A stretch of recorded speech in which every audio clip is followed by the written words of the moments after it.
¿Qué tal? ¿Cómo están? Hoy vamos a ponerle la lupa a un tema que, de verdad, es crucial para el futuro de muchísimos de nosotros. ¿Cómo asegurar la pensión del IMSS? Vamos a desmenuzar por qué se rechazan tantas solicitudes y, lo que es más importante, cómo podemos proteger esa inversión de toda una vida de trabajo. A ver, para quienes ya están en esa etapa, planeando el retiro, esta pregunta seguro les hace eco. Es un momento que debería ser de pura ilusión, pero que muchas veces viene cargado de incertidumbre. Y es que la verdad, el camino para pensionarse a veces tiene cada obstáculo. Miren este número. 123,000. No, no es una cifra cualquiera. Son 123,000 negativas de pensión que dio el IMSS en un lapso de apenas 18 meses. Así como lo oyen.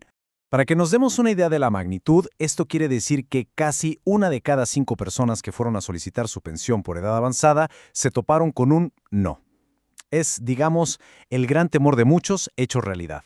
Y bueno, entender por qué pasa es justo el primer paso para que no nos suceda. Ok, esta gráfica nos da el panorama completo. La buena noticia, claro, es que la gran mayoría, casi un 80%, sí se aprueban. Eso está muy bien. Pero ese 22% de negativas es un número demasiado grande como para no prestarle atención. ¿No creen? A continuación, vamos a ver exactamente por qué pasa y, sobre todo, cómo prepararnos. Esta va a ser nuestra ruta. Primero, la cruda realidad de los números. Luego, las razones de fondo de por qué dicen no. Ojo, que también hablaremos de una trampa muy, muy peligrosa. Después les vamos a contar cómo investiga el IMSS, daremos una guía para blindarse y al final aclararemos qué pasa con el dinero de la Afores y la pensión es negada. Ahora sí, entremos en materia. Empezamos con esta estadística que vaya que impacta. Y es que para muchos este proceso se ha vuelto una especie de, pues sí, de lotería, sin saber si al final de tantos años de esfuerzo van a obtener el resultado que esperan. Y aquí, miren, vámonos a derrumbar el primer gran mito. Es súper común oír que el IMSS niega pensiones porque ya no hay dinero. Falso. Los informes oficiales que entregan al Congreso dicen otra cosa. Hay lana, hay viabilidad financiera por lo menos hasta 2036. Las verdaderas razones, las de a de veras, están en el papeleo, en cumplir la ley al pie de la letra y en los detalles del historial laboral de cada quien. Muy bien. Vamos ahora sí al corazón del asunto. Olvidémonos de los mitos. Hay dos conceptos clave. Dos requisitos legales que son fríos, calculadores, y la causa principal de la mayoría de esas 123,000 negativas. Son, digamos, los filtros que lo deciden todo, y entenderlos es de verdad fundamental. Lo primero y lo más importante, las famosas semanas cotizadas. Aquí no hay de que échame la mano, es pura matemática. Es la suma de todo el tiempo que una persona trabajó dada de alta oficialmente en el IMSS. Aquí no hay negociación que valga, o se tiene el número mínimo que pide la ley, o no se tiene, así de simple. Es el pilar de todo. Ahora, ojo, es importantísimo entender que hay dos caminos, dos regímenes. El número de semanas que se necesitan depende completamente de cuándo se empezó a cotizar. Para los de la ley del 73, el mínimo son 500 semanas, pero para los de la ley del 97, la cosa cambia. Se requieren 825 semanas en 2024, y esa cifra va subiendo cada año. No juntar este número es, por mucho, la razón más común para una negativa. Y el segundo gran obstáculo es la conservación de derechos. A ver, pensemos en esto como si fuera una póliza de seguro, una que tiene una fecha de vencimiento súper estricta. Después de dejar de cotizar, tenemos un periodo de gracia para pedir la pensión. ¿De cuánto tiempo? De la cuarta parte del tiempo total que trabajamos. Por ejemplo, alguien que cotizó 20 años, o sea, 1040 semanas, su periodo de gracia es de 5 años, o sea, 260 semanas. Si deja pasar ese tiempo, aunque sea por un solo día, ¡pum! Aunque tenga el doble de semanas requeridas, pierde el derecho a pensionarse para siempre. Es un error silencioso y devastador.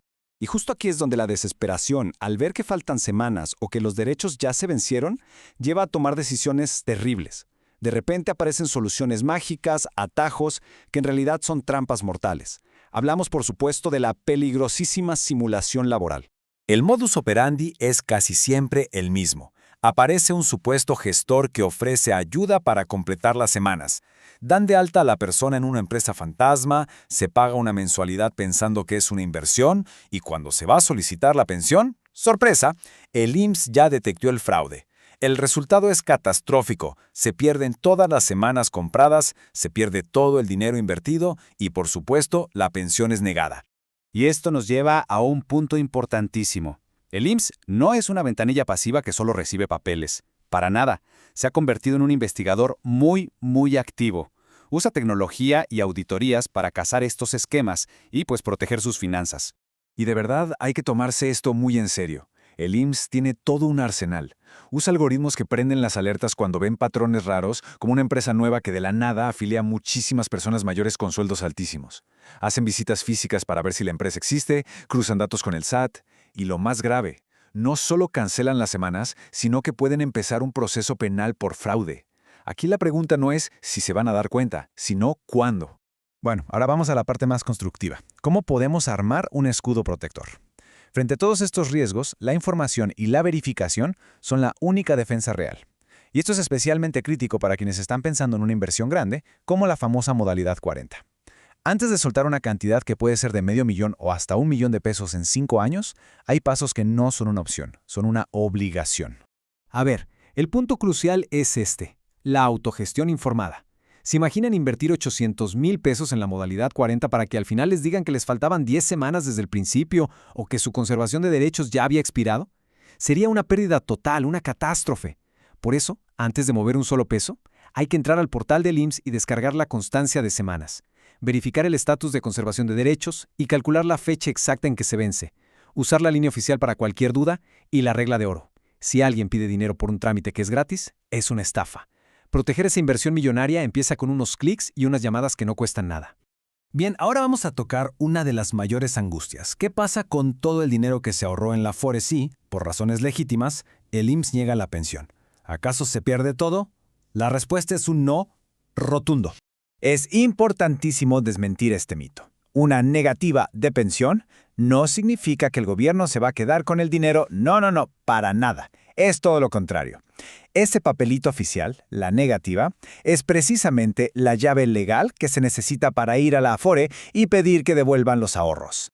Ahora, el monto a retirar depende de la ley que le aplica a cada quien.